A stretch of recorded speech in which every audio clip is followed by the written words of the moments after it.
Members, that this meeting will be recorded, and ask members to note that mobile phones should be switched off as they interfere with the recording. Tablet devices should be switched to mute, which is FN and F8. Can I remind members to declare their interests as appropriate throughout the meeting? I remind members to keep their questions short and concise.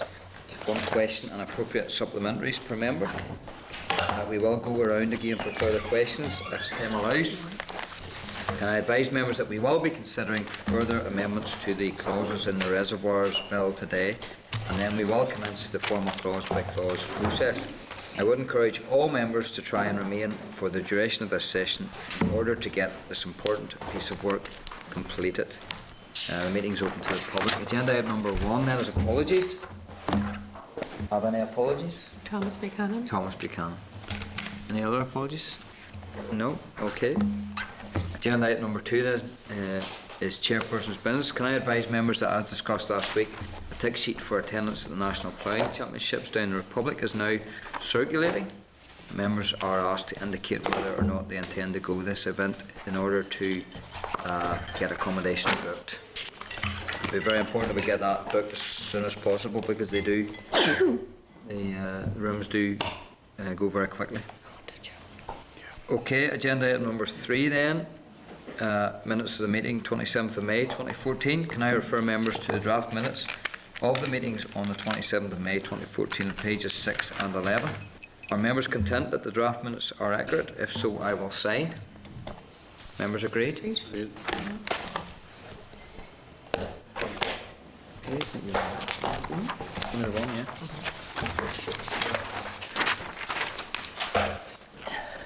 Agenda item number 4 then is matters arising. Can I refer members to matters arising at pages 14 to 29 and the suggested index sheet at pages 13.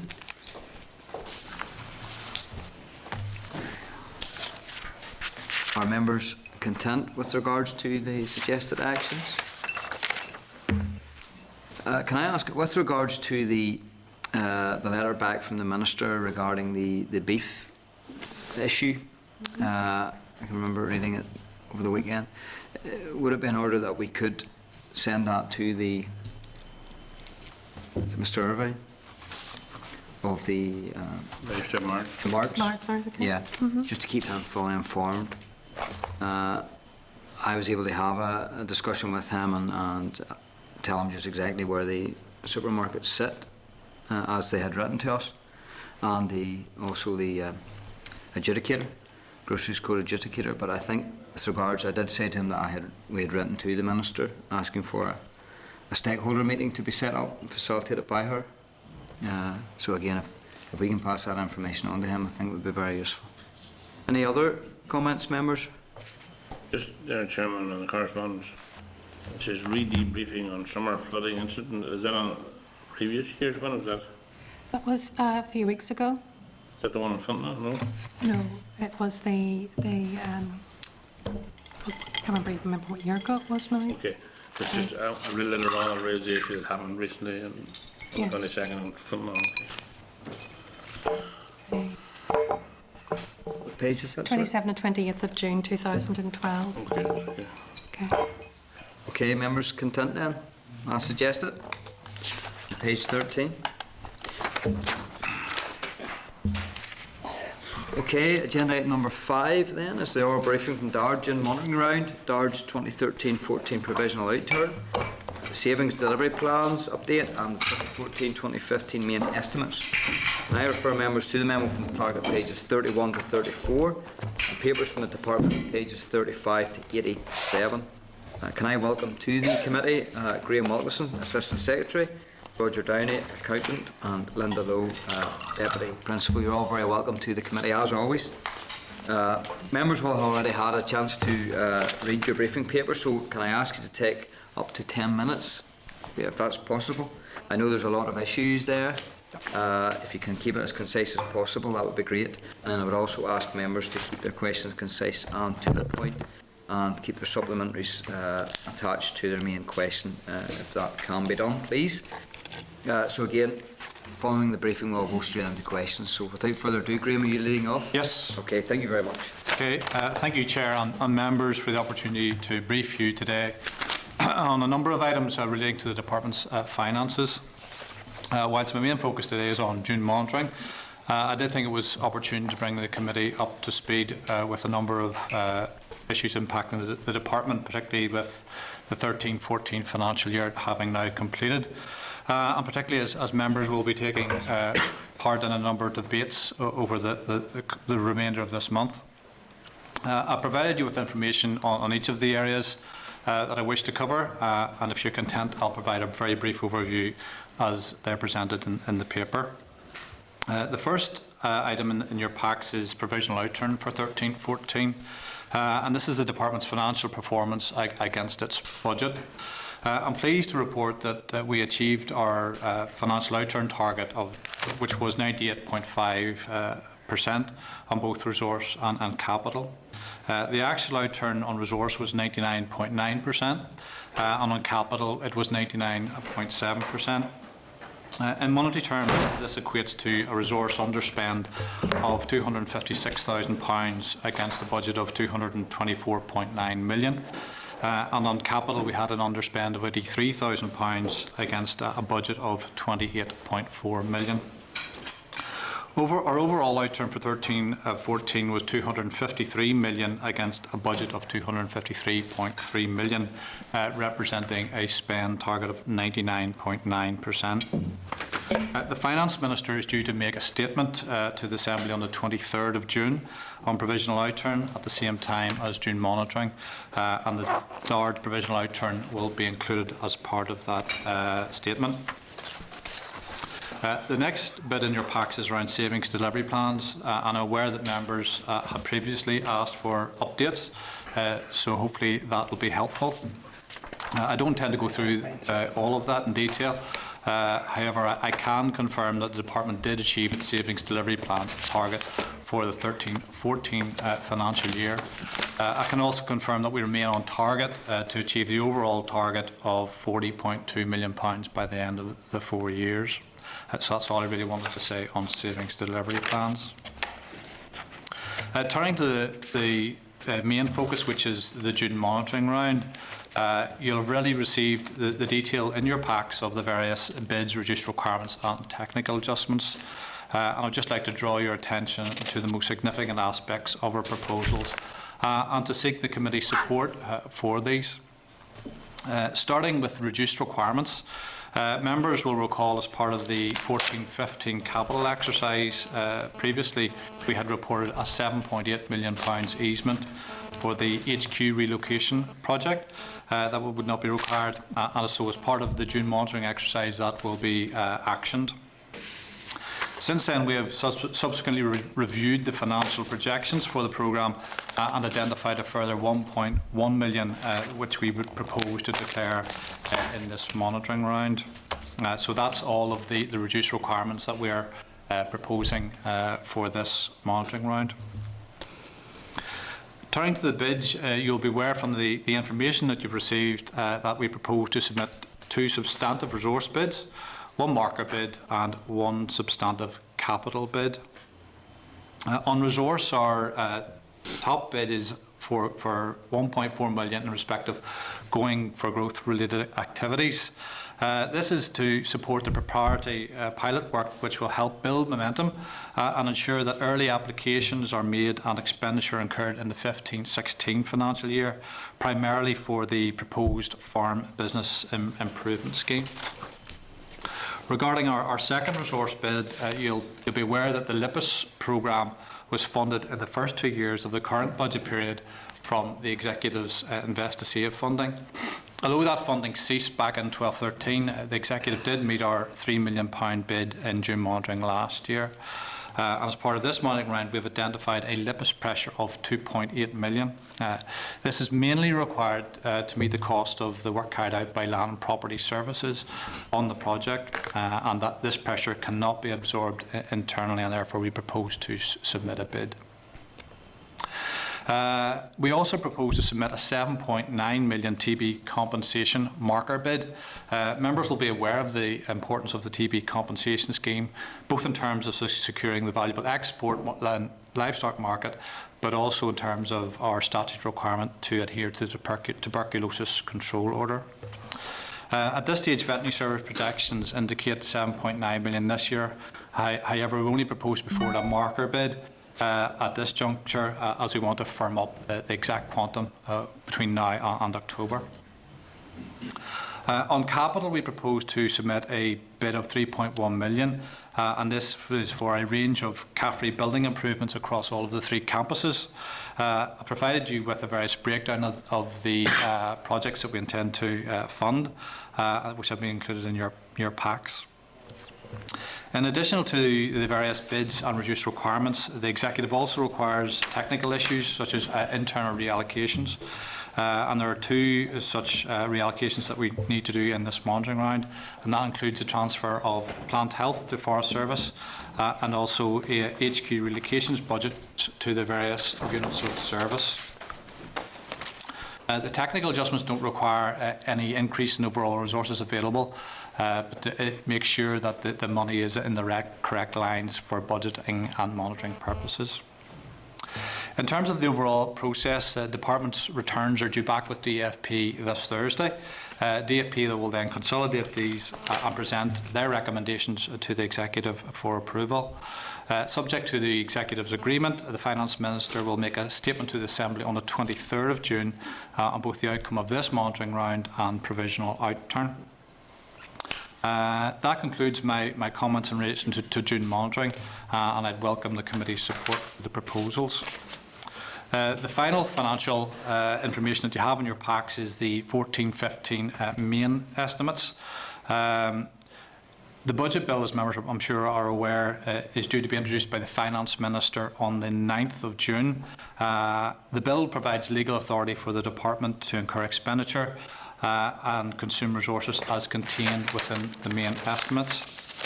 And I provided you with a copy of the Department's section of that.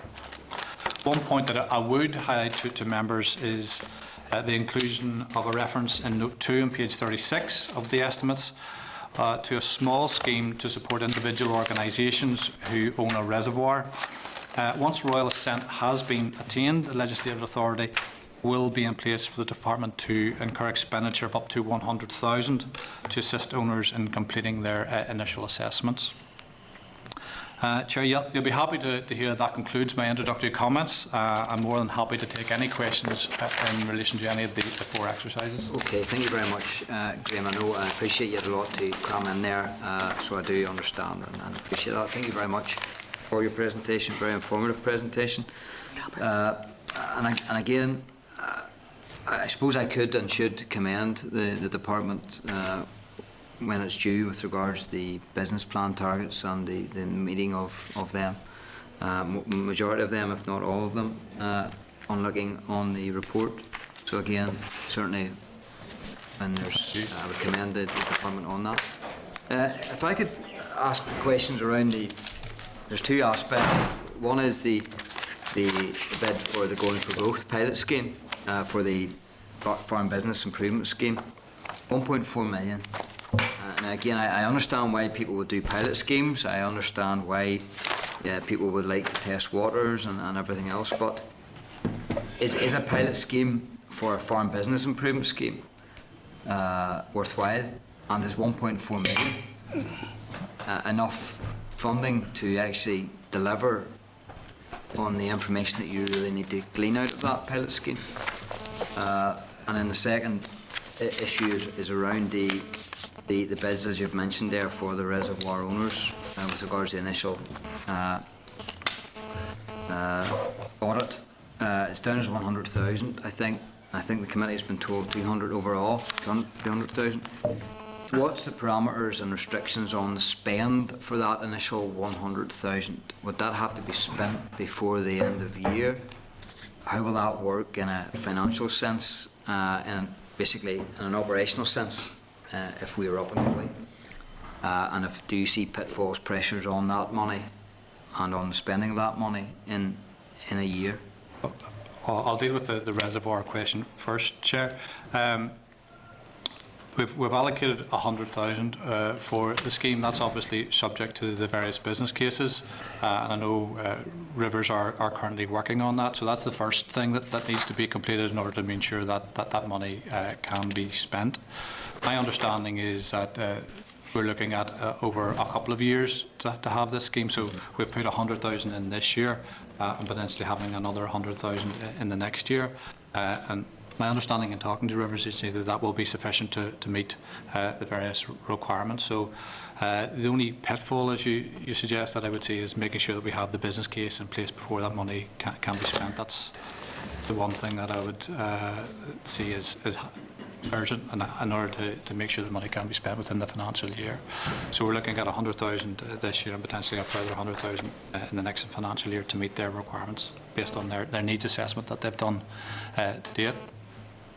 Your second question around the pilot scheme, I do think that it is necessary to make sure that we have all of the bits and pieces in place before going forward with a potentially up to £250 million capital programme. And a lot of the work, the priority work, is making sure that business plans are in place, and we want to support farmers in making sure that they have robust business plans to make sure that any investment that they do and any funding that the department will be putting into will make sure that it's going towards a sustainable business, a profitable business. So that is very, very important, and that's what the focus is, in making sure that they have the tools that are necessary to turn a business into a profitable one. And that'll help them to make the decisions around what their investment will be in. And it's very important to make sure that that is done correctly. So that's what the investment is there to try and achieve. So the investment of 1.4 million for the pilot scheme will be about making sure that the businesses out there are in the right setup and mode to avail of a bigger scheme. Who's looking at the actual department and whether their administration processes are geared up for delivering a scheme? Because obviously we know all about rural development and the lead-in time it took in order to get money actually on the ground, yes, and the legal minefield and the bureaucratic field that we all had to go through. How can you assure us that this money may well go some way to assuring us or assuring the department that their infrastructure is in place? Well, I can give that assurance, Chair, that those are the delivery options are currently being looked at within the department. We're looking at whether or not it's done in-house, whether it is outsourced to a third-party provider, or whether it is actually a combination of both. Because one of the critical things that I see in this is making sure that the business plans are in place, that they're getting good, sound business advice, and that might not necessarily be from within the department. We may need to use external third parties to assist us in delivering that programme. So it is something that we are currently looking at, the delivery of the scheme, and it is something yet to be determined, as I would say. Okay. Joe Byrne, Deputy Chairperson. John, thanks. I'll have to go with fire too. I welcome the report generally. On the face of it, it looks good. Two questions. The LIPPERS, the 2.8 million extra, is there no budget line at all for that LIPPERS, or is it never-ending elongation and elasticity of demand? And secondly, in relation to your 1.4 pilot scheme, you mentioned, Graham, 250 million capital scheme. Is that the co-match funding for rural development? Or is this purely executive funds? No, the £250 million that I mentioned, Joe, was in relation to the Going for Growth report that had suggested that up to £250 million should be invested in a farm business improvement scheme.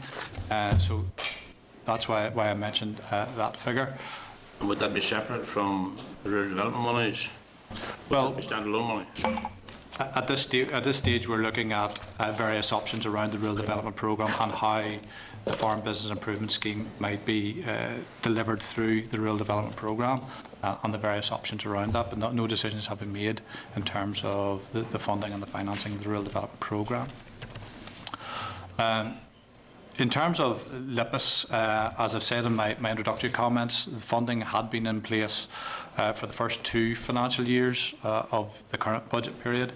The project has continued on beyond when we had funding available, but certainly the feedback that we are receiving from the Commission is very positive, and we're certainly in a good place now with the new CAP coming in place, that we have good systems, good controls and good maps now in place.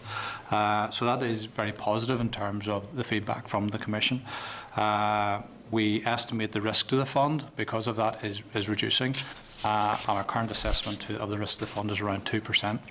As you recall, it had been approximately 5% previously, so that is good progress and certainly has reduced the risk of disallowance within the department. And what's the total that has been spent so far on Lippis? On since the start of the project, is it 23 million, was it? 19 million, 19. yeah, up to the end of March. And was there a budget line put on it at the start? Although we get funding each year, Yes. so there's when we get the funding in the monitoring round, say June monitoring round, it's allocated to the budget line then, and then there's outturn reported against that. But the totality of the Lippis project, was there a quantum put against it on the budget line, or is it something that's just going to annually seek more money? No, I mean, there was an original business case done at the time, and we have subsequently refined that business case. So we have a overall project cost. The project is due to, the first stage of the project is due to end March 15, so that'll be the end of the project at that stage. So we have put a figure in that. We have a business case which has been approved by DFP. So it is ring fenced, and the project's due to finish in March 15. Thanks, Chairman. Okay, Joanne Dobson. Thank you, Chair. I was going to ask about Lippis as well, but the Deputy Chair has very eloquently touched on it. Can I ask you then, in relation to the reduced requirement of 1.1 million for the headquarters relocation, can you maybe give us an update on this project and also explain for us exactly why a reduction has been identified? And further to that, are you confident that your budget estimates for the relocation of the headquarters are correct? And how do you plan to manage the costs? I'm thinking particularly around staff redundancies and new staff training which will be required. Okay, there's quite a few questions there, Joanne. I'll try my It's one of the best. supplement. There's one question I can answer pretty easily, is around redundancies. We have no plans for any redundancies or any redundancy scheme in relation to the HQ project. We have done a huge amount of work around the project and the project costings. We're confident that our costings are correct. I suppose the great uncertainty is around the timings attached to all of this, and that's why the money is changing. The further to the right that we move, the further the timescales move, then we do have some slippage in terms of the financing. Hence, we have an easement of £1.1 million because the parameters have changed. So we do have confidence on our figures. It's ultimately a decision for the executive to make, and we await the outcome of that decision-making process. The new staff training required? Will there be any staff for the relocation? Yes, we have factored into the costings, staff training, and that is included in the costings and is subject to the executive approval. And the update on the project then? Where are we exactly now with it? No, I kind of added that in a little bit there. We're still awaiting the outcome from the executive's decision. Missed that bit, so. Watch Okay. this space, yeah. Thank you, Chair. Okay, William Urban. Thank you, Mr. Chairman. In relation to, it has been touched on, the 1.4 million that is identified here for going for growth. And I know you tried to answer that question, but it didn't clarify it for me. I think you did say something that you wanted to see, ensure that farm business had a business plan, okay? Yes. If there's been no applications, if we haven't got to the stage where there has been a scheme approved, and the 250 million at this stage I Yes. presume is not approved, Yes. And no one is, at this stage, putting in applications. How do you know, or what way do you gauge whether or not they have a business plan? Well, certainly with colleagues in Caffrey are engaging with farmers on a very regular basis. And what we want to do is to develop that a bit more in terms of the discussion groups that they have, making sure that they are working towards having business plans in place and having that regular engagement. So there are already existing schemes that we have in place, but it's about making sure there's a greater focus in around business plans and a focus on making sure that they're doing the right things. So this 1.4 million is in. Well, there are for different staffing? elements to the 1.4 million. If I give you two of the big elements, Okay. one is around preparing for a growth programme, is the name of the scheme, and that's around designing, testing, and evaluating preparation of online business plans. So that's looking at how we can do business plans online, which is a very helpful way of doing that. The other big area is around business development through knowledge transfer. Again, that's a scheme that we have discussion groups with farmers, so it's helping them, providing them with information about how they might actually go about developing a business plan and then putting it online. There's also bits around the regional food programme as well, which is about extending the work that they do. Those are sort of the three big elements to assisting us move forward with the Going for Growth programme. Can we then, is this an interpretation of the Farm Business Improvement Scheme being announced? Is that? Yeah, well, we're certainly working towards that. I mean, it was a big part of the Going for Growth strategy. I accept that it depends on having that money available. But we have to continue on with our preparations. At this stage, are you in a position to say when it is hoped that the scheme will be open?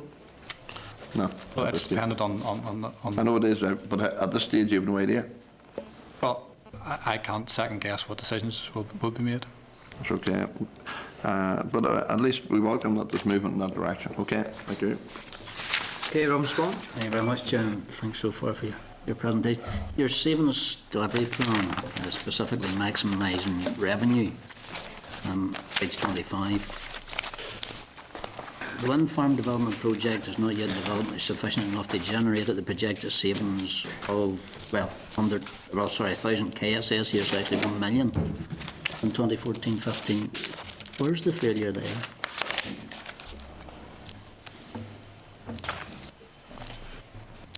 Hey, Robin, could you? Page 25. Yep.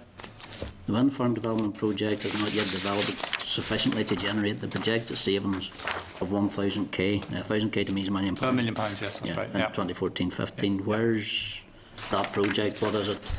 Yeah, I mean, the wind farm development project is looking at the various forest sites that we have right across Northern Ireland and seeing how we can actually develop wind farms within the forest parks.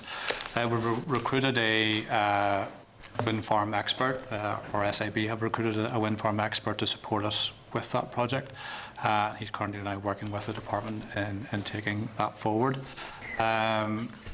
So it is being progressed, and we do anticipate having income from that process. We have to make decisions, though, around whether or not we want to go into joint venture type arrangements or whether we want to lease the land to allow a third party to actually generate income. So there's potentially significant amounts of money coming from that project. I realise that, Norman, and wind farm development is it's a long-term project and something that a lot of the MLAs here will receive lobbying on for those who are against it, but they have £1 million already projected as savings for the next financial year. Surely you should have been, to me, if you were saving £1 million next financial year, you'd be building them now, not just looking at partnerships. Well, it depends on what way you go with it, Robin. It could be advantageous for us to actually lease the ground, whether that would be just a contractual arrangement as opposed to actually building the wind farms. I totally accept actually building them is a longer term, and there's planning and all sorts of issues around all of that. So it may be more advantageous for government to actually lease the ground and let a third party have you leases in place, or you? No, we don't currently have those leases in place, but there are contingency plans in place. So if that £1 million doesn't come in through the wind farm receipts, Forest Service have other ways of actually generating additional income to cover that off. So, just to clarify, I'm looking here, the contingent actions is actually Forest Service intends to use additional income from the sale of timber to Yes. mitigate that risk? Yes. So does that mean because your wind farms aren't in place, you're cutting down trees? But I don't know whether that would be an additional deforestation to actually do that, or how they would do that. I'm not sure what impact that would have on the overall forest, but they are advising me that they're able to generate additional £1 million. I can see your point. I see your point. Can you get me clarity on that, Norman? Because I do want, you're looking at an environmental, supposedly a green issue in wind farms, but on the other hand, if the Department of Agriculture and Rural Development isn't generating money from green energy, to mitigate that income, you're actually going to start deforestation programs to balance the books. Yeah, we'll come back to that point then. Which I would like. The other one, just under the same heading there, and I know that maximising revenue, AFBI's included in that savings measure. Following up the recent PAC report, I suppose, on AFBI's finances, is there anything there in the financial reports, either through savings delivery or? Well, I mean, I think what I would say in terms of AFBI, their performance has certainly improved over the last couple of years, and their provisional outturn this year they were within £300,000 of their budget. So certainly that was a significant improvement on where they had been a number of years ago. They've also invested in their financial team, so there's more finance experience and knowledge within the team. So, and they've also developed a fairly comprehensive strategic costing model, which I believe will help inform the decision-making process, both within the department and within their own organisations. I do see that their finances having improved significantly over the last couple of years.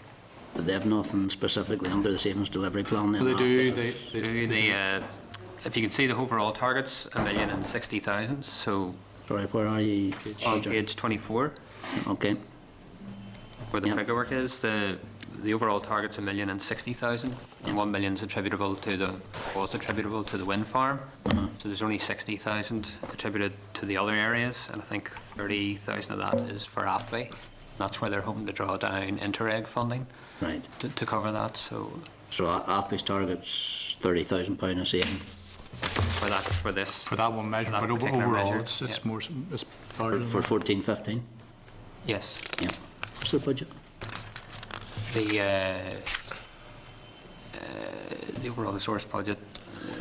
We give them £42 million a year to AFBI. 42 million, they're targeted to save 30,000. That's what the department. No, it's a higher figure than that, Rob. And that's just for that one measure. They have Right. a number of. Okay. That's just us, just seen them under maximising revenue there as well. Okay. Okay, Rob. Can I ask then, Graham, you with your financial hat on, what do you know of TVR? Wildlife TVR. Intervention Research Project. And how much is it going to cost? And then why have we not seen it here in a mains estimate? The TVR project is estimated to cost approximately £7.5 million over the next 5 years, so between £1 and £1.5 million a year. We don't have a bid here because we're able to meet that cost from within the animal health budget. So that's all right. I don't know, Jerry, whether you want me to say any more than that about TVR. As much as you can. Information I think we're looking for. We are keen to From a see finance this. point of view, those are the financial figures around. I'm not going to be hard on the budget. TVR. I think it's action. It's something good. It's something we've been calling for. Yeah. But I want to know how we're paying for it, and then I want to know if it is in-house, what are the consequences in other areas if we're paying for it in-house? Because obviously this is new money. This is a new project. This is people doing something differently. Yeah. with an additional cost and pressure. So if it's in-house, somewhere along the line, somewhere has to give.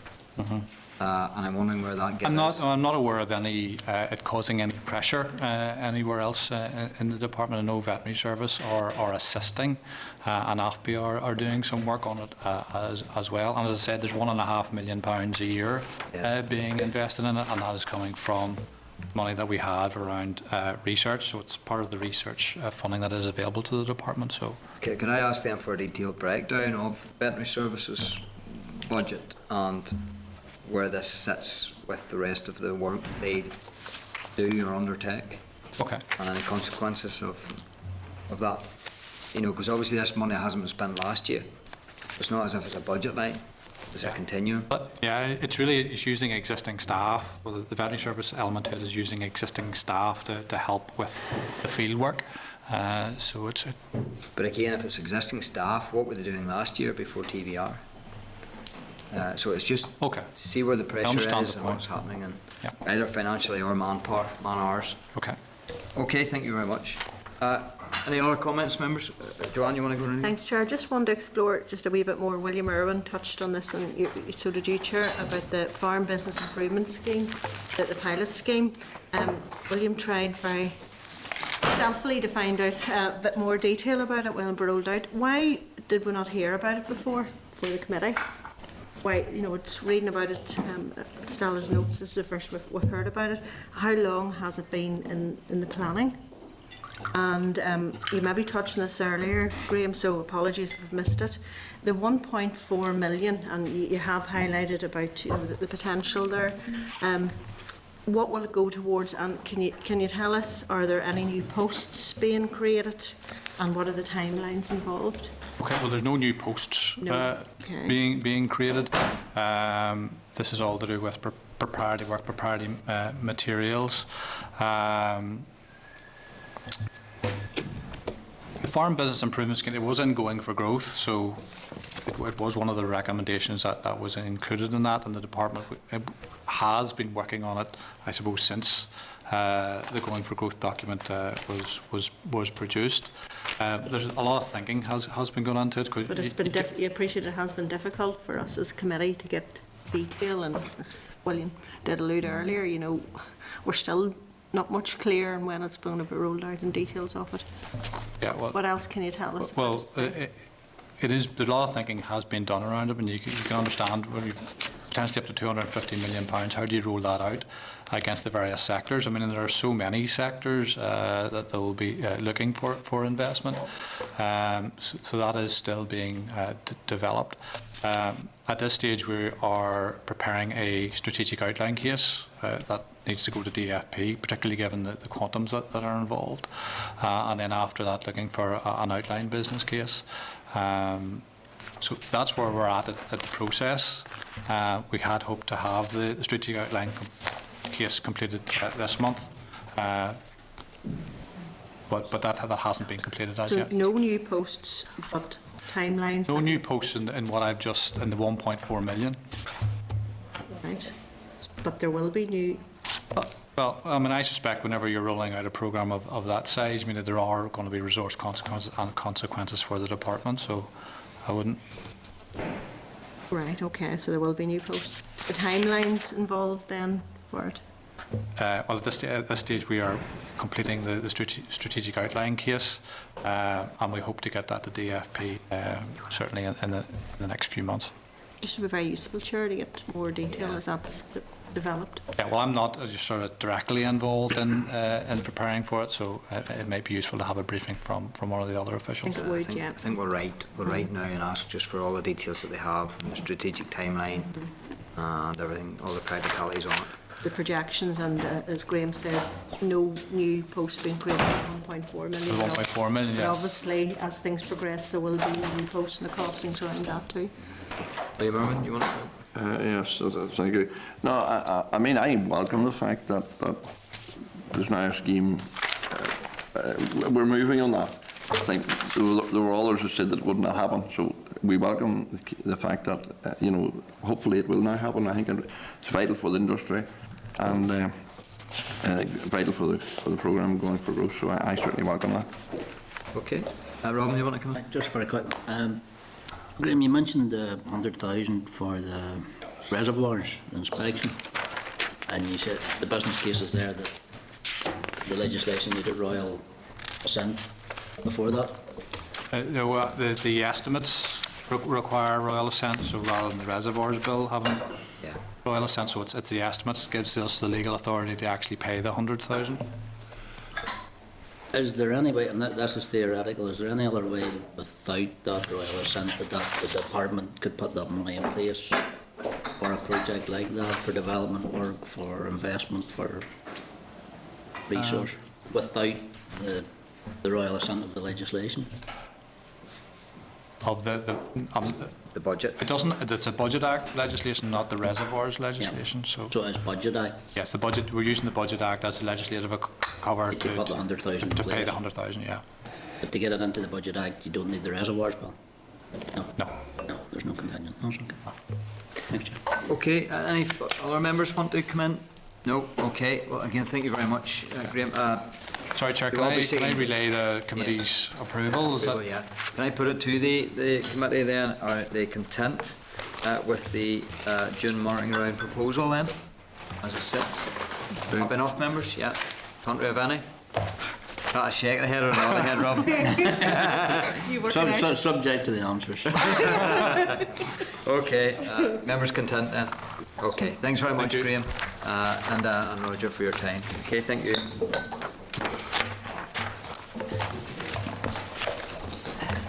Okay, members, agenda item number 6 then is the public bodies abolition of food from Britain Order 2014. Members will recall that this issue was discussed at last week's meeting, and members were content that a memorandum to be published on the Assembly website outlining the committee view on the abolition of food from Britain Order. Excuse me. The memorandum is at pages 89, 90, alongside the draft order, explanatory document which is marked restricted, and the memorandum on public bodies abolition of food from Britain Order 2014 at pages 91 to 110. Can I seek comments from members? Are members content then that the committee memorandum is published on the Assembly website? Members content? Agreed? Yeah, I think that's an agreement then. Okay, members. Agenda item number 7, and then is reservoirs bill, formal clause by clause. Again, could I allow members just to get organised with their bill folders? Can I advise members that this session will be split into 2 parts? The first will deal with amendments, and then we will move to formal clause by clause consideration. Can I refer members to the correspondence from the Minister at pages 112, 113, which advises that the Department intends to make available financial assistance subject to approval to reservoir managers to enable them to meet their initial obligations under the Reservoirs Bill. The letter also advises that there is a proposal to make an amendment to the bill which will introduce it in the 2 phases. Can I also refer members to the correspondence from the Department at pages 114 to 118, which provides further comments on a number of clauses which were discussed with officials at the meeting on the 6th of May 2014. These additional comments have been incorporated into the matrix, which can be found in your bill folder. There is also correspondence from Rivers Agency at pages 119 to 123, which provides clarification on several clauses and have been incorporated into the matrix. This means that a written response to all queries raised by the committee during the informal clause by clause has now been received. Members can also find the proposed amendments which have already been discussed to clause 22, 25, 33, 117, 106 and 120, and a consequential amendment to clause 29 at pages 124 to 136. Also tabled today are the proposed amendments Did I see them on my table? Yeah, you should have. Also tabled today are the proposed amendments to clauses 36 to 49, which deal with offences. 36 and 49. 36 and 49? Yeah, not 249. Oh, sorry, 36 and 49 clauses, which deal with offences. And clause 106 and new clause 106A, which is dealing with power to publish information as to costs for services under bill of panel engineers. Can I welcome to the committee, as always, David Porter and Kieran Brazier. Thank you very much again for your attendance. You're no stranger to the committee. You may as well be paid up members of the committee, if there's such a thing. So you're again very welcome here to the committee on this very important issue. Now can I ask David and Kieran just to now explain the proposed amendments, including an additional clause which can be found at pages 3 to 12 of table papers for the amendments to clause 36 and 49, and pages 13 to 15 for the amendments to clause 106. David and Kieran, can you quickly take us through the proposed amendments in sequence, please, if that's in order? Thank you. Okay, thank you, Mr. Chair. The first one then we can deal with is really those amendments relating to clause 36. Now, we've discussed those related to a human rights issue, in that a reservoir manager needed to be able to deploy a defence that what they were being asked to do wasn't causing them to infringe some other legislation, and we have accepted that. And you'll see those amendments are made. I feel that's just a little bit of legal tidying up. It certainly wasn't a significant issue, so I don't intend to, unless the committee wants to go through it in much more detail than that. I think what's much more significant is what we have done to clause 106, because at the last committee session, clause 106 was in the category of we have considered but we aren't minded to make a change. And what I'm presenting to you today is a significant change to that position, in that we listened to what the committee said to us on previous and then re-emphasised at the last meeting, and we took that away and really thought about a way of dealing with this that actually addressed this, probably in a way that satisfies the issues that you're raising, but also in a way that delivers what we need as well. And what we got to a point where we actually recognised that there was two elements to this issue. The first element of it is about the cost of engineering services, and the second element of it is the over-engineering. And you'll see we've tried to deal with both those issues, and we've dealt with them in two different ways, and I'll explain to you why we've had to deal with them in two different ways. So first of all, in terms of the cost of engineering services, we continued to reiterate that what we weren't prepared to introduce was a regulated system, but we were quite happy administratively to publish the cost of engineering services, possibly the average cost, and then maybe the range is what we had discussed about. So that's really where clause 106A came from. So we've added this provision: the department may publish information as regard range of costs of the provision of relevant services by engineers. So that allows us then to publish the range of costs, probably based on the average cost and then maybe the outliers, just to give people an indication of what they should expect to pay. And then they can look at that and say whether they're getting a good deal or a bad deal, and then that allows them then to ask that question. We feel that then is consistent with the legal advice that we've got, in that we are not entering into the realm of dealing with the contractual relationship between an individual and their engineer. So this allows us to publish information, but without being embroiled in actually the contractual relationship. I said we'd taken a slightly different approach to the over-engineering. Again, we thought long and hard about this. Initially, we were thinking primarily as an organisation who would administer this process. But whenever we actually thought about it, Rivers Agency and the Enforcement Authority actually will be doing more than just administering a process, because in the absence of the reservoir manager carrying out his duty, we then step in and we then carry out the engineering works. And it came to us that actually the first thing that we would do in that situation would be to actually question, is what we are about to step in and do, does it actually need done? because our defence or our power is that we can step in the interest of public safety. So the first thing surely we would do as a department is say, right, this person hasn't done this, we're going to expend public money on this. Is this a reasonable step to do? So we recognise that actually our role in that situation is actually maybe to question potentially what an engineer has recommended, to satisfy ourselves that it was reasonable to spend public money and to step in. If I could stop there, how, in a normal sense here on this bill, the mechanics of it, whenever you get a supervising report and a reservoir manager then is told or deemed to do A, B and C, how can he question that? And that's exactly what this clause is going to do. So we have now, instead of just quality of the reports, we have added the words in and content.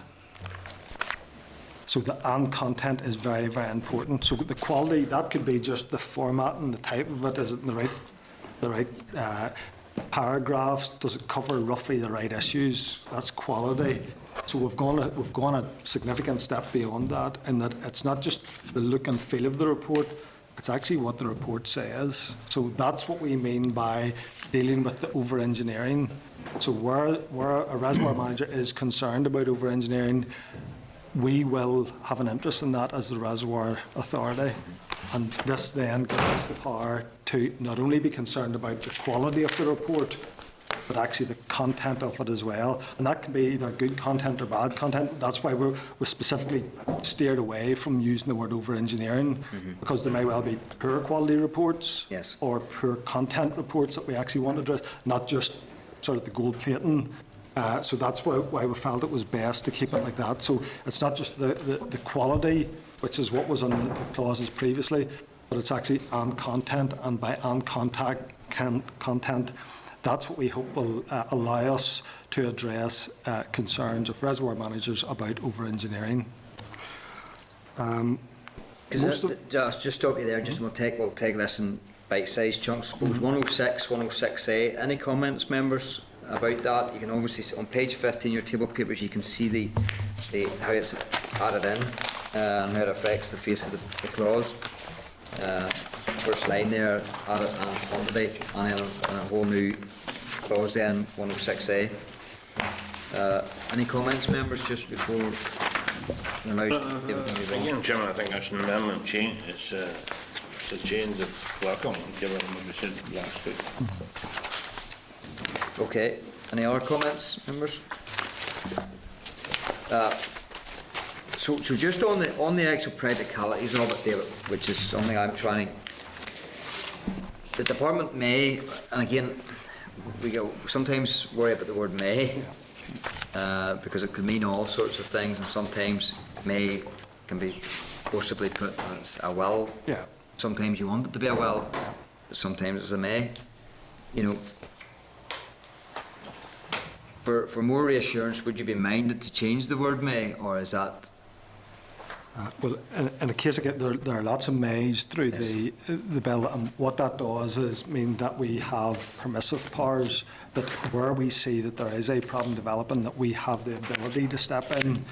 So they tend to keep the must to the absolute fundamentals, the things that we must do, or else the system doesn't work. Yeah. So if the system is working well and we have no reason to step in, well then the mays give us the flexibility to sort of reserve that position. So the power is there, and what I would say is if there is evidence that we were not using that power, well then you have the ability then to challenge the minister and say, you know, here is this particular case, the department has permissive powers, it really should be using those, and challenge the department or the minister and saying, look, you know, you really need to be using this power in this case. How will you know there's a problem with over-engineering? How will you know there's a problem that supervising engineers are making visits needlessly and recommending work that's on the safe side and not really practical? Well, and I think this really came from our discussions about if a reservoir manager flagged this up as a problem. I think that's probably the most likely place that this would come from. but it's not necessarily the only place, because obviously we will be getting in the reports on a regular basis, and if we do see a disparity between similar types of structures having very onerous requirements on others, obviously that would beg the question in our own minds as to what was going on. But I think it's more likely to be a reservoir manager posing the question or wanting to have a discussion with us about, am I getting a reasonable deal? Are the things that are being asked of me to do, are they reasonable? Because in the absence of me doing them, the department, the Reservoir Enforcement Authority, is going to require me to do these, and in the absence of me not doing them, it's over to you guys actually in the department to do it. And that's where we got to, actually there is a greater role for us in this. It's not just receiving reports and giving somebody a tick to say you're compliant. There is an enforcement role there that requires us to bring some intelligence to this as well.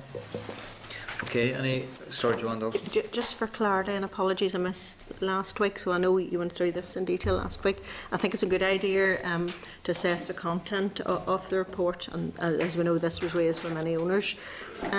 Exactly who then, I know you've said the department, but who would be expected to undertake this assessment primarily? So which assessment do you mean? The assessment of with engineers, of the engineers' report and everything in 106? Well, in a case where a reservoir manager is not content, they can first of all have a discussion with us, and we can hopefully allay their fears. That can be informal. But if we then find that there is something wrong with it, we can then use this clause to say we are reservoir engineer, we are not content with the quality or content of your report. So I would say if there's an informal step there that we would do as an enforcement authority, because let's be honest, the person may well have got wrong. Firstly informed that that clause is there for their protection. But this is the formal powers to actually do something. Okay, that's fine. Thank you. Okay. There is another clause, or sorry, Amendment 49. Is that very similar to 36? Yes. Just clarify it, David, for us. Well, 36 is about compliance with inspection reports. Yes. By inspecting engineer. 49 is about compliance with instructions from a construction engineer. Yeah.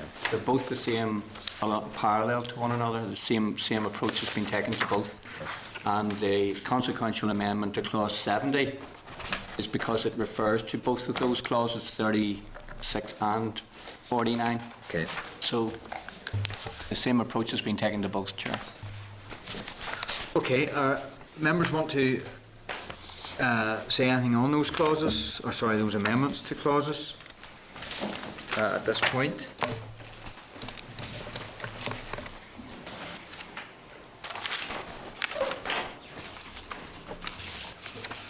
No comments on that? Okay. Now again, before we start the clause by clause, I would like maybe a wee period of closed session just before we start. It would be better though to go through this here in open session before we start. Yeah, that's fine. Yeah, fine. Okay.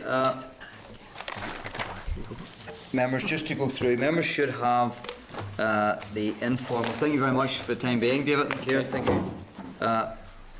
Members should have the informal clause by clause matrix open in the bill folder.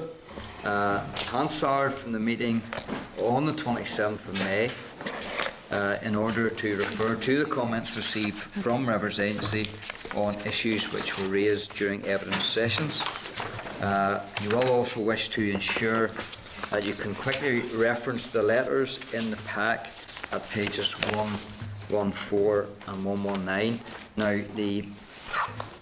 you have the Hansard is in your table of papers. Isn't that the one we're referring to, Stella? Yeah. Okay, so it's all within your hands, all within your fingertips. And then also 114, 115 of your packs. Can I advise members that the options available to the committee, we will be taking a formal vote on each clause and schedule in the bill. The options available to the committee are 1. Agree that committee is content with the clause. 2. Agree that the committee is content with the clause as amended. 3. agree that it is content with the new clause, and that's basically 3 contents, but meaning different things, by the way, if the clause was as it was, or if the clause was amended, or if it was a new clause altogether. The 4th option then is agree that the committee is not content with a clause or new clause or either. And within that then, you vote that it is not content with the clause, or then agree that a committee amendment is required. So we basically vote on whether we're content with the clause, or if we're not content with the clause, and whether we just simply vote it down, or we agree that a committee amendment is required. I'll just probably end up reading all that again. If we decide that we are not content with the clause, I would remind members that in advance of consideration stage, we have the option of registering our formal opposition to the question that a clause stand part of the bill. This will ensure that the clause is debated at consideration stage. So it's to remind members that in advance of the consideration stage, we have the option of registering our formal opposition and then to the question that a clause stand part of the bill. That ensures that it will be debated at consideration stage. If a member is not happy with something and wants to vote against the clause or propose an amendment, they will need committee agreement. For a committee amendment, they need to be very clear what they don't like about the current clause and what the policy objective is of an amendment, or what they would want, or what they want the amendment to do, and that's purely for the staff and Roisin and Stella to know exactly what they need to write up, basically, by way of an amendment. Members will know that they always have the option as individuals to put down their own amendments to the bill, and the bill office staff will assist with that. Can I also inform members that I intend to group clauses where there have been no query during the informal clause by clause or no proposed amendment. But again, please bring it to your attention or shout up if you're not happy, even if the way they're grouped. If there's one clause within that grouping that you're not happy with, please shout up. Before we start the clause by clause, I do want to go into closed session. If that would be in order. Chairman, can I just ask, in relation to the process and the mechanics of bringing that forward, obviously we want to get to a stage where the Minister and the Department present the bill, isn't that right? And then there would be debates on certain matters. We as a committee, do we want to have it as much agreed as possible before it enters the Assembly, or do we want a debate in the Assembly on parts of? Do you still? There will be. I mean, the bill is at committee stage. The committee are undertaking a detailed scrutiny of each clause. The committee report will inform all the members. But the bill then will come back once the committee stage is finished. The bill goes back and is scheduled again for consideration stage debate, and that scheduling is at the Minister's discretion. And that is when the debate will take place in the Assembly on the bill at consideration stage. The next debate will be in the Assembly at consideration stage, scheduled at the Minister's discretion. And can I ask about the timescale? Would the committee be of a view, or would the Department be of a view to have accelerated passage or not? No, it's too late. We can't have that now. Okay, thanks. That would needed to be agreed. It's a completely different procedure. It would needed to be agreed quite a while back, and we wouldn't have gone through the process we're going through. Okay. Remember, the onus is on the Department to bring forward this bill.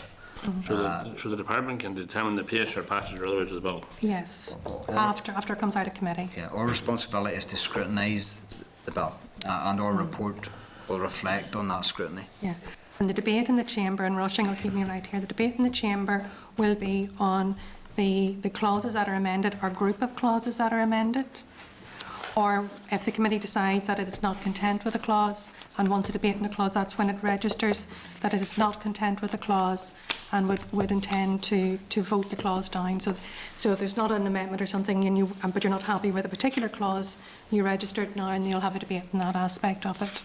Yeah. Okay. Okay, are members content to go into closed session for a brief period to have a discussion? Okay, members content? Okay, could I ask then that we... This is the Northern Ireland Assembly Committee. Okay, members, we're now in open session again. Open. Kieran and David, do they come to the front? Yeah, no, they don't. They sit in the back and we take an alien. And they just listen? We don't call them at any point? No, not really. If we do need to, then you need to, but you shouldn't do it. Right, okay.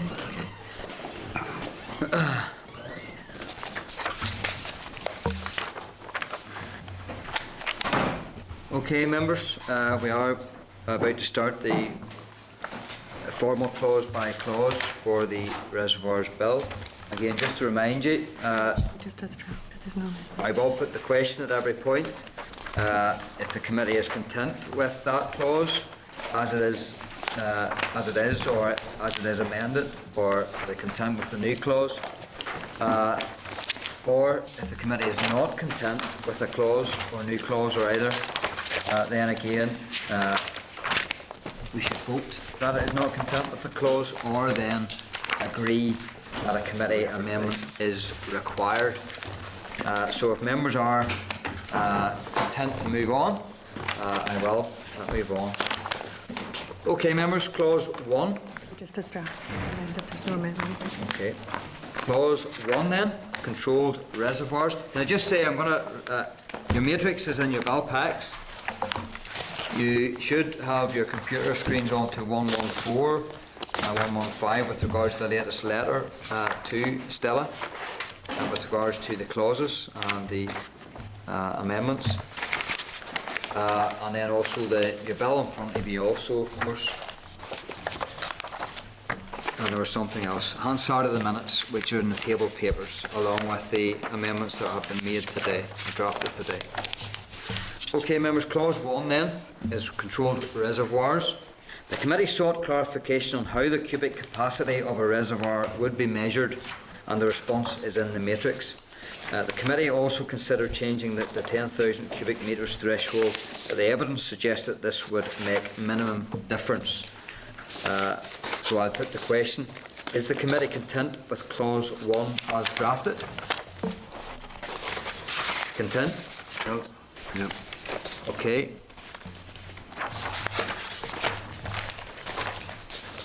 Clauses 2 to 5 can be grouped together as there were no issues identified. I put the question: is the committee content with clauses 1, 2, 3? Sorry, clauses 2, 3, 4, and 5. Is the committee content with clauses 2, 3, 4, and 5 as drafted? Content. Content. Clause 6, reservoir managers. The committee requested clarification on where the department has performed the works on a designated watercourse that flows to, through, or from a controlled reservoir that may have involved works to the dam structure 6, 8. The response from the department is on the matrix. I'll put the question: is the committee content with clause 6 as drafted? Members content? Yep. Okay. Clause 7 is the multiple reservoir managers supplementary. And again, I put the question: is the committee content with clause 7 as drafted? Content? Okay. Clause 8, the duty of multiple reservoir managers to cooperate. The committee had sought clarification on the offences and associated level of fines, and the response from the department is in the matrix.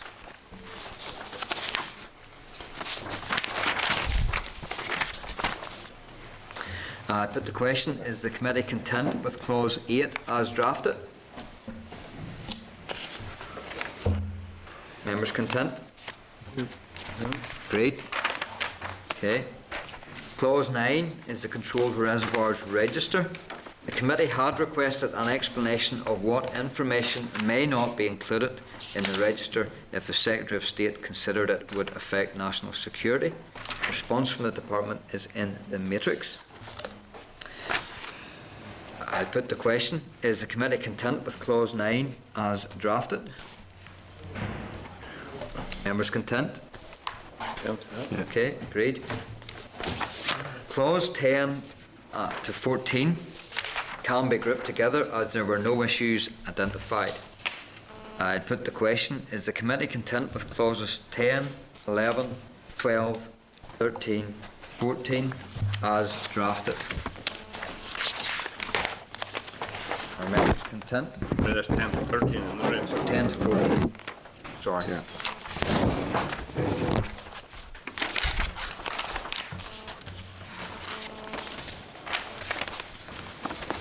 You want to raise something on 14?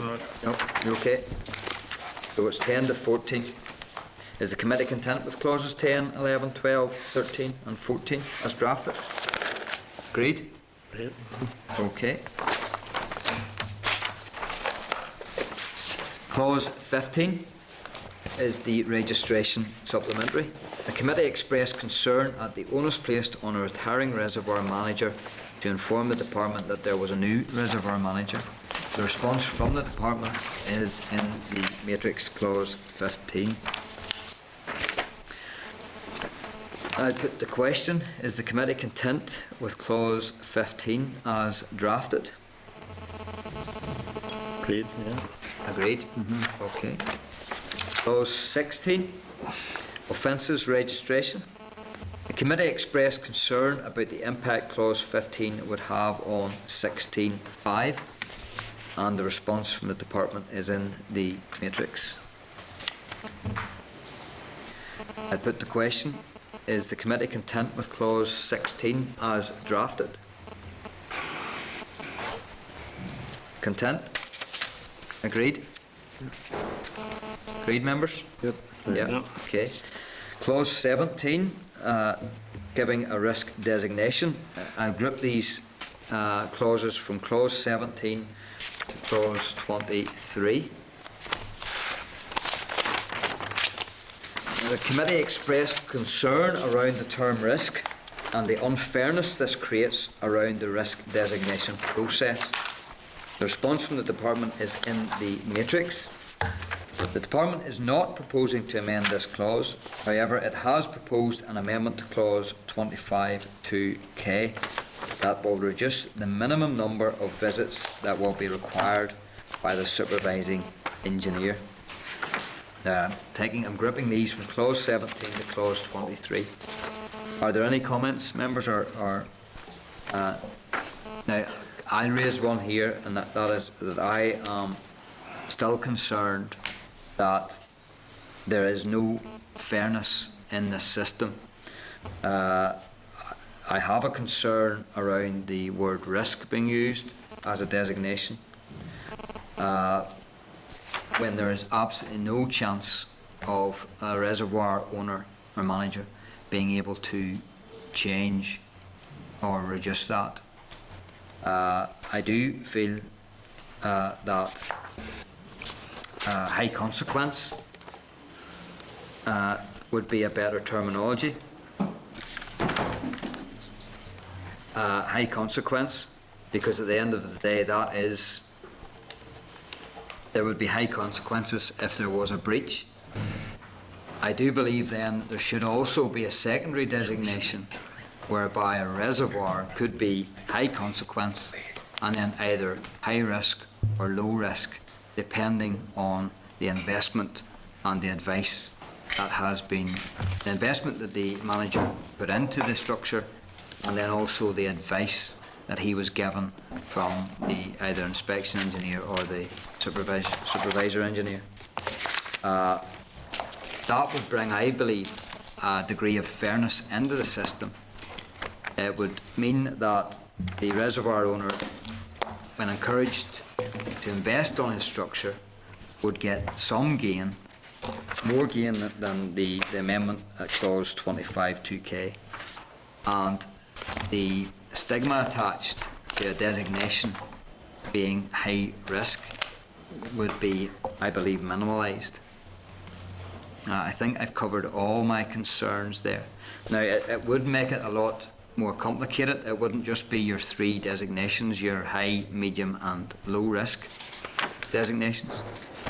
And it would mean you would have, you could well have high consequence, high risk, high consequence, low risk, medium consequence, high risk, and medium consequence, low risk. 60 low risk. So you could have 5. And whilst a reservoir manager could not affect whether he is high consequence, medium consequence, or low consequence, he could affect whether it is high risk or low risk. Now, I know that we've been through the arguments with Rivers Agency and with the engineers, but there is just that degree of unfairness there, that no matter how much a reservoir manager will look after his structure, his land, and whatever investment he puts into it, and whatever probability there is with regards to a breach of that dam, it's not been measured, and there's no real reward for someone looking after his or their structure. Whilst we wouldn't want anybody to be negligible on their actions, we all have responsibilities. I do think there's a very high degree of unfairness in this clause and the clauses associated with it, clause 17 to 23. Are there any other comments, members? Mr. Chairman, I would have similar concerns. We would always have concerns in relation to this, and they would be similar to your own, and probably I think it needs to be fair, as you say, to the reservoir owners. There needs to be, it leaves a degree of unfairness to them if it's as it stands. Okay, Joanne Dawson. Chair, I also would be concerned to sort of feel, as you have said and William Irwin has said, the concerns raised by the reservoir owners, and in fact ourselves, haven't been adequately taken on board by Rivers Agency, and I don't feel then they're adequately covered in 25A, so I feel the next 17 to 23 I would certainly share those concerns that you have echoed. I don't think it will suffice to agree with it. It's just not being fair at all to the reservoir owners, so just echo those sentiments. Okay, any further comments? Well, Chairman, I can see the merit in having a differentiated position between the risk factor and the consequence factor if capital improvements have been done on foot of the advisement engineer. I can see that there's a sensible and practical recognition that needs to be sort of recognised.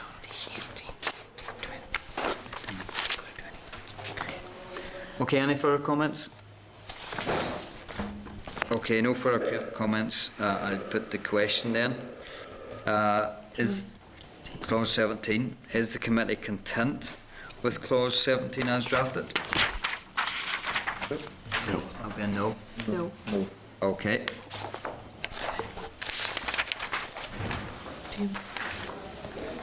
So I'll just indicate it there because in the light of what you have said, well, then I have very much of a similar mind. Also, we'll see.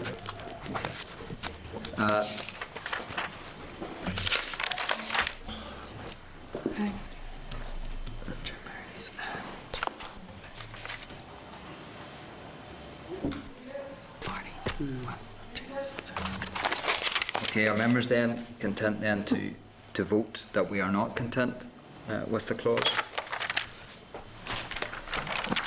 Yeah. Yeah. Not content as currently drafted.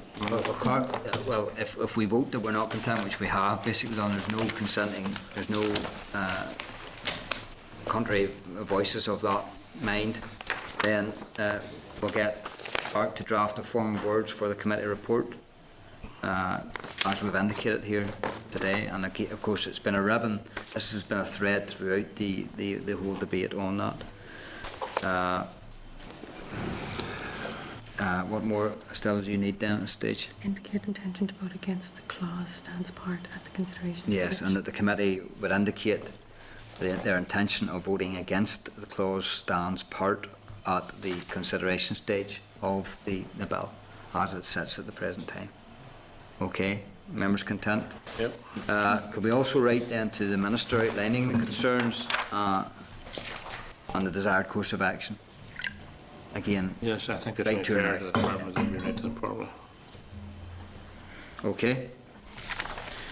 Okay then, so that's clauses 17 to 23, which was debate. Sorry, clauses 17 to 19, there's another decision to be made at clause 21, if you don't mind, just... Okay, well, I can go down each question. So we've said that we're not content with clause 17. 17 to 19. 17 to 19, you're okay? Members content and clear? 19 to That we're- 21. We're not content 19 to 20, sorry. with clauses 17, 18 and 19. 8 and 7. Let's get that there, Chairman. We're not content with 17, and consequently, we're not content with 18, 19 and 20, is that right? Yes. Yes, are all members agreed? Okay. So I'll put that question again, that the committee, is the committee content with clauses 17, 18, 19 and 20? Not content. Not content. Okay. Clause 21, which There's two issues here now. Yeah. There's one about not being content with the clause, but there's also this issue about 21.9. yeah, which I think we need to go through. Yeah. Okay.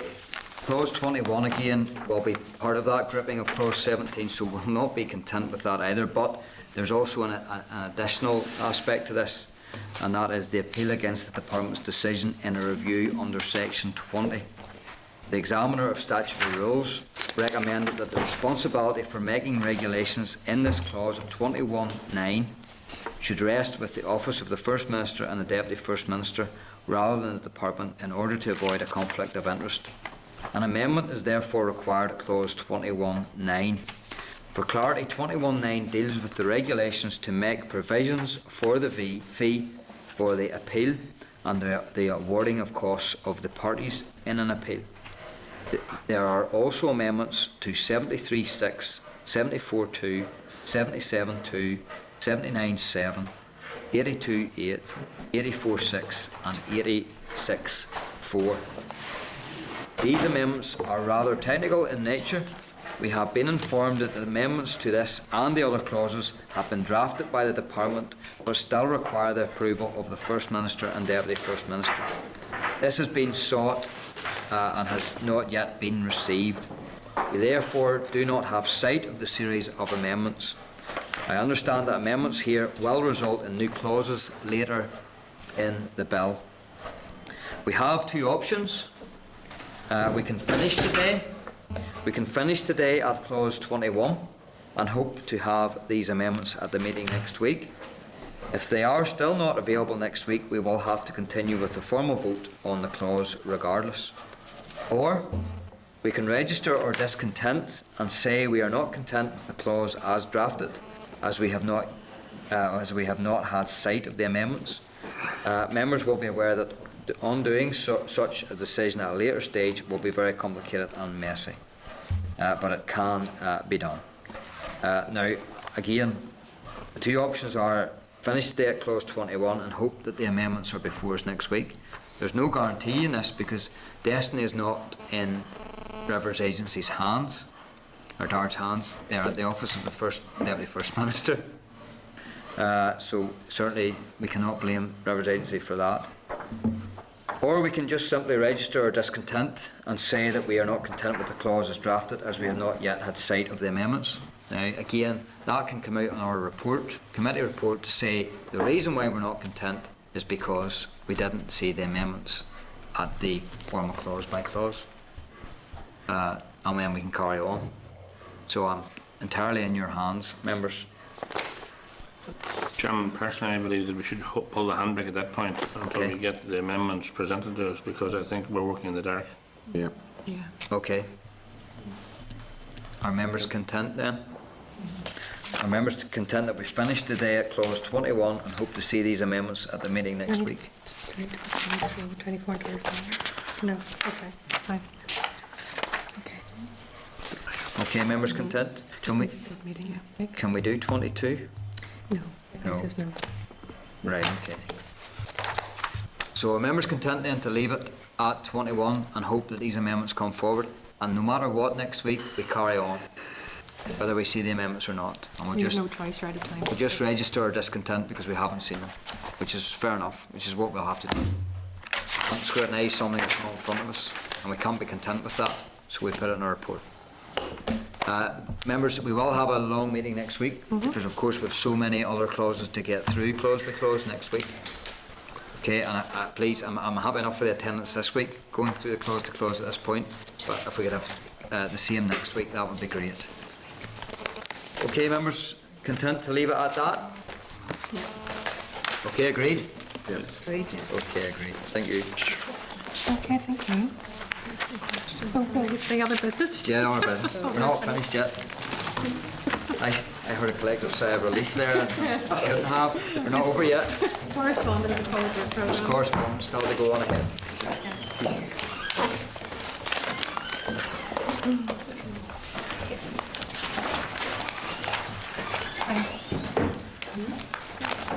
Okay, agenda item number 8 then is correspondence.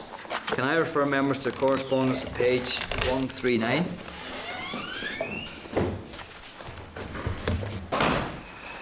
To 144. Are members content to action correspondence as suggested on the index sheet at pages 138?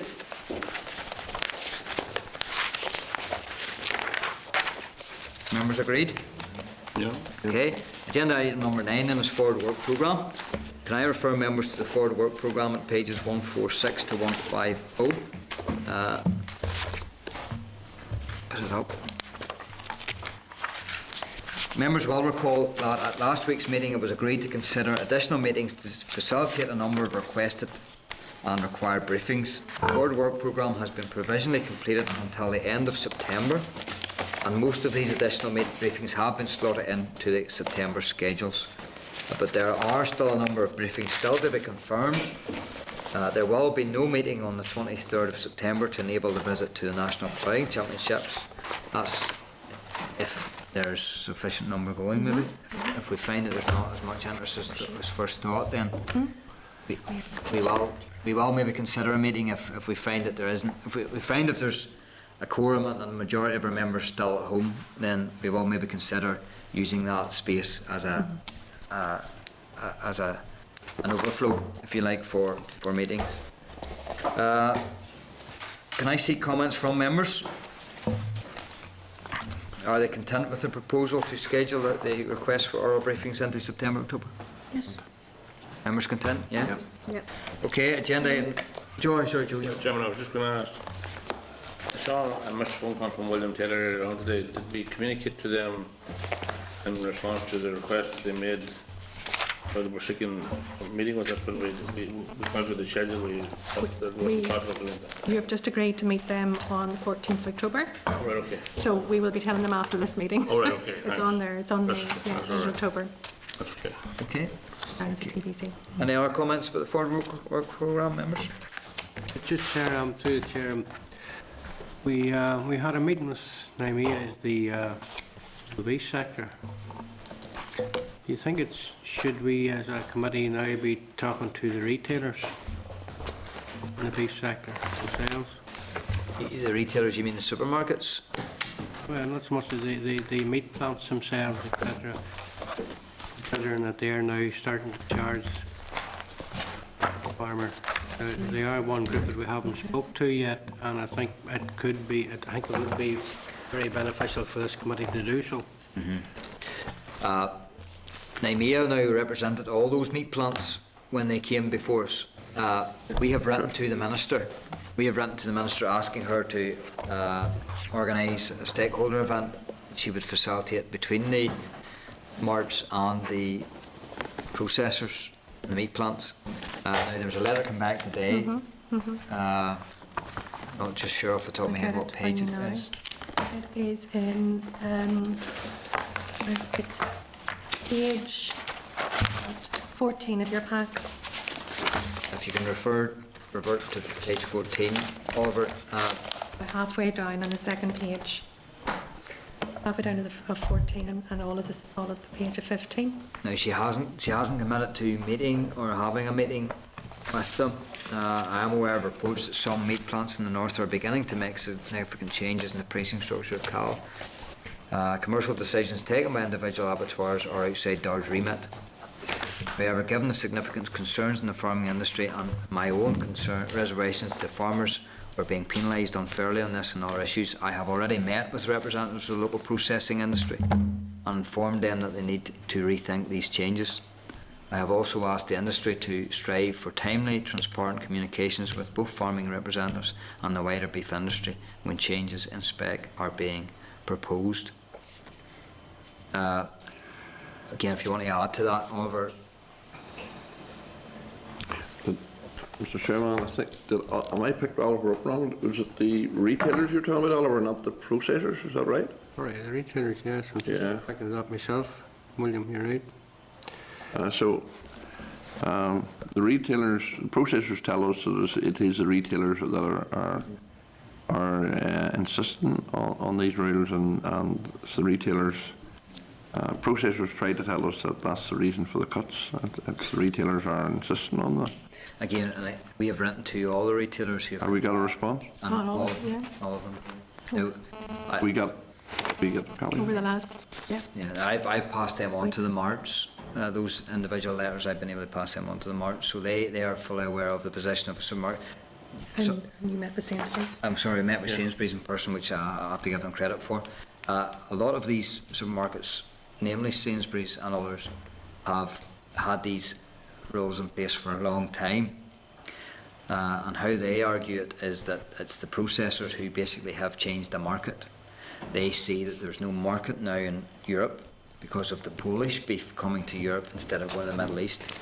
And it's the processors who, and the meat plants, who are then trying to redirect all the produce into the premium market, which is Sainsbury's market and Asda's market. So they say that they haven't changed, and they've always, now Asda are different, because through memory Asda don't have any of that regulation. But again, it's where they then purchase their meat from. There's also the problem, see there's a paragraph here in relation to it, and I had some producers had a letter to the Minister and got a similar response in relation to cattle that are bought in the Republic of Ireland, brought up here to Fotten. And factories are now puts label on them, I think, as nomads, you know, so they then have a cut in those prices also, even though factories are buying those cattle themselves directly from down south. So it does seem strange and unfair. I do see here that there's a project to develop a north-south data exchange for cattle and allow full movement histories, which they hope to have in place next year, 2015, which may help. Well, Chairman, Oliver's right to raise the issue and so will them, but there is a rumour out there that the price of beef cattle has been deliberately kept down to force the hand of the department to bring in something meaningful for beef farmers. In the current discussions, that's the reason. The sooner we get the conclusions reached, the better.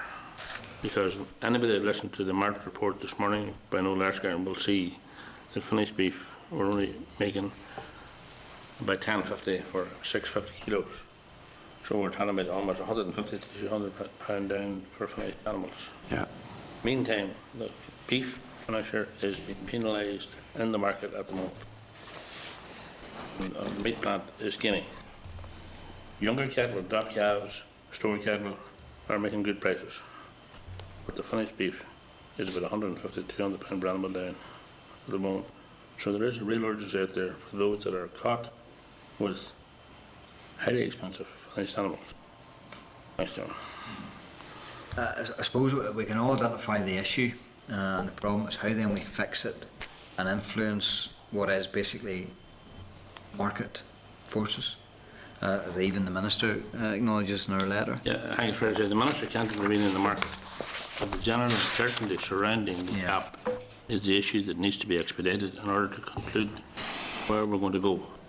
Because the Republic have brought in a suckler cow scheme, and there are people lobbying hard for it up here. And the meat plants want that too. Yeah, probably. That's right.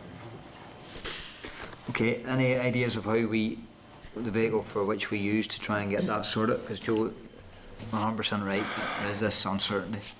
Now, we have written to the Minister, and again we've got the response. We can write again, emphasising how important and stress how important we think that a stakeholder event will be. This is something that Coveney done down south. Now again, I don't know how successful that was. Time will tell, but it's something that he has done. He facilitated down in Republic. It's something that we wrote to the Minister asking her to do, where they have a stakeholder meeting with the meat plants, processors and the producers around the table in the one room and try and thrash out problems and issues. Again, the Minister may do that. Again, it'll be very difficult to try and get a solution because of the market and privacies and contracts and everything else and pressures. But I think it's something that's well worth trying to do. Now we can write again emphasising to the Minister that please consider having a stakeholder event. I do think what our Deputy Chair did say, that in the moment everyone's up in the air, there's no clarity on the way forward, and that doesn't help the situation, and meat plants can be playing on that till a point whereby they would like to see something to help the sugar cow in Northern Ireland. So I mean, could all be down to, I know it's outside our hands, I know, but there is another way, if I can sorry to interrupt, but there is another way in that, and I've spoken to the Marts on this, and again they've asked me to try and get a meeting with the Minister for them, so that they could go and speak to the Minister. You've been contacting me this week too, yeah? Yes. Okay. Now, would it be in order that the committee, and me formally as committee chair, ask for a meeting with the Minister and the meat plant, and sorry, the Marts, the Marts. I've already asked for one. So have I. But again, I could only act as committee chair when I have the committee's approval. So if this committee sees fit to do that, then we can write officially, or I can write officially to the Minister, asking for a meeting with the committee and the Marts. Chair, I would suggest you do that as a matter of urgency, given the time, and suppose I have to declare an interest. My husband's a beef farmer, and it is fairly dire out there, and I think it would be remiss of us not, as a committee, to stand back if the Minister will not take action. I think we have to push this ourselves. I think you've got to get your head over this thing that the Minister's not doing nothing. There's other forces here involved in this here as well. There's the meat plants, etc. Get your head around that one there, and if the main players here are the meat plants, if what Joe says there is a thing going on here at the minute and keep the prices down to force the hand on something, I think that's, if that story is right, that's pretty serious. That's business, but that's the problem. But if that's business, you see, that's affecting yourselves. I think, Chairman, we have to be If careful. we accept that as business, if we accept what the meat plants are doing as business, then it weakens your argument in trying to get a higher price for your commodity. If you're accepting the meat plants, what they're doing as business, I think there has to be some other way. It's business. You mightn't like it, but that's the problem. I understand. But you'll have to try and get some safeguard around that for yourself when it does go to the meat plant. Yeah. I understand what you're saying, William. Sorry, I'll bring Chairman, I think it's important that we don't divide too much on this issue. I think it is important that there's a collective will between the Department, the Minister and the Committee to try and address the anxiety and pain that farmers, beef farmers and the Marts are the people that are seeing it at first hand in the ring. Yeah, and I don't think, Oliver, nobody's been hard on the Minister on this issue because it's not her gift. I think we all understand that. The only difference is that Minister Coveney down in Republic had a stakeholder event which may have been productive. We wrote to the Minister asking for her to consider something similar. But I think Chairman, the IFA were very strong in their representations directly to Coveney, and that's the reason they had to accede to that very quickly. Yeah. Have we found out what exactly the Coveney done down south? No, we could find out exactly, but I know they had a stakeholder event. Should we not be finding out the outcomes of the stakeholder event? But I think some of the outcomes will not be assessed yet, because it could take years to, maybe not even published. But it was a coming together of the all the stakeholders, that being the producer and the processor. Perhaps maybe the ploughing championships would be an opportunity when you get a lot of those people in one place. Or It may well be, but that I would suspect that will be for the minister to facilitate a time and a place. But what we should do, listen to all the strength of feeling, is ask then for a meeting with Minister O'Neill as a committee, alongside with the Marts, to see if we can assist them in any shape or form. Are members agreed? Great, yeah. Can't we have any? No. Okay. And then again, we're applying pressure where we can. Okay. Sorry, can I say agreement for the forward work programme? Agreed. Great. Okay, and then agenda item number 10 is any other business? But Chairman, can I just mention one issue? There was a fierce flood took place on Thursday the 22nd in Finton, and I just wanted to note that I would like to, we would write to the Rivers Agency to see what is their determination on it, because I think it's important that we do something that is recognised, the pain that the people have gone through. Okay. Agenda item number, any other business? Any further business, members? No. Agenda item number 11, date of the next meeting. Can I remind members that the next meeting of the Committee for Agriculture and Rural Development will take place on Tuesday the 27th? No. No, you're in June. Tuesday the 10th of June. There's 27 in there. That election still affecting me. Tuesday the 10th of June at 1:30 p.m. in room 30 Parliament Building. See the way I realised I'd said it wrong as soon as I said it? Declare the meeting adjourned. Thank you very much, members. Thank you. Have enough. Assembly, Committee Room 30.